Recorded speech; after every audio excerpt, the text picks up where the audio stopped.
কাউকে প্রথমবার অবহেলা করে দেখো, সে তোমার ওপর আরো দ্বিগুণ আকৃষ্ট হয়ে তোমার কাছে চলে আসবে।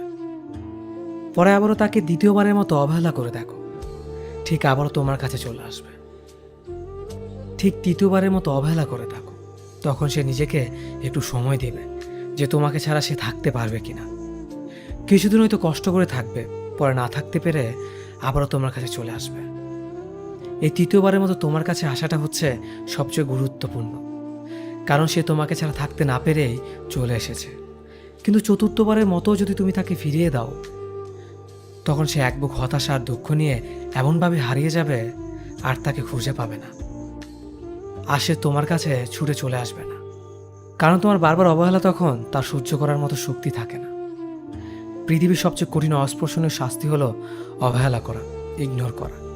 মানুষ সব রকমের শাস্তি সহ্য করতে পারলেও অবহেলা কেউই সহ্য করতে পারে না।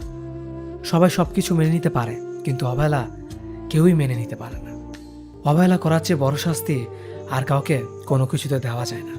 মনে রাখবে, কোনো কিছু একবার, দুইবার, তিনবার পর্যন্ত হারিয়ে গেলে তা হয়তো খুঁজে পাওয়া যায়, কিংবা কেউ হয়তো তৃতীয়বারের মতো তোমার কাছে ছুটে চলে আসবে। কিন্তু কোনো কিছু চতুর্থবারের মতো হারিয়ে গেলে তার খুঁজে পাবে না। চতুর্থবারের মতো কাউকে তাড়িয়ে দিলে সে হয়তো আর ফিরে আসবে না। বড্ড ভুল হয়ে গেল যে তোমার।